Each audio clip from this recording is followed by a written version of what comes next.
तारखेला तरुणमाल इथे एक मोठा कार्यक्रम घ्यायचे। त्या कार्यक्रमामध्ये सुरुवातीला आम्ही रात्री जे ढोल नृत्य आहे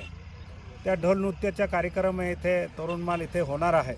आणि म्हणून जेवढे ढोल नृत्यावर जे ज्याच्याकडे ढोल आहे ते ढोल वालेसुद्धा इथे घेऊन यावे म्हणून मी त्यांनासुद्धा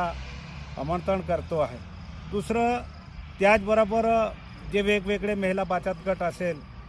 किंवा बाहेरून जे नवीन काय वस्तू आपल्याकडे जे एक 10 रुपयाची वस्तू आहे ते 2 रुपयात भेटेल असं काय वस्तुरूपेसुद्धा इथे आणणार आहे आणि इथे 3 दिवस कार्यक्रम चालणार आहे। 20 तारखेला सुरुवात होणार, 20 तारखेला ढोल नृत्य होणार, 21 तारखेला जे यूट्यूबवर किंवा संस्कृतीवर जे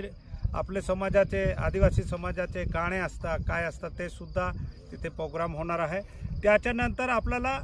या धडगावमध्ये या तरुणमालमध्ये काय काय जुनं पुरातन होतं त्याच्यावर सुद्धा चर्चा होतील आणि इथे काय यायला पाहिजे, काय या भागामध्ये मोठा एक यात्रासारखी भरणार आहे आणि ते 3 दिवस चालणार आहे। त्याच्यामध्ये शासन प्रशासन आणि सर्व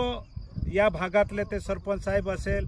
किंवा या गावातले दाये जे आजपर्यंत पुरातन काय आहे इथे काय काय प्राचीन कालापासून मंदिर आहे तिथे महादेव जे आता आम्ही कलेक्टर मॅडमला सांगितलं की इथे महादेवच्या पिंड अचानक निघता आहे, जे खेळतात तिथे निघत आहे ते सुद्धा बघण्यासाठी इथे यावं। नवनाथ महाराज जे आहे ते नवनाथ गुफा आहे जे आपल्याला आतापर्यंत माहिती नाही पण ते सुद्धा गुफा बघण्यासाठी भरपूर लोक येत आहे आणि म्हणून माझे या नंदुरबार जिल्ह्यामध्ये किंवा या धडगाव अक्कलकुवा तालुक्यामध्ये एक मी लोकप्रतिनिधी या नात्याने एक विधानसभा सदस्य या नात्याने मी सगळ्यांना आवाहन करतो का 20 तारखेपासून 20, 21, 22पर्यंत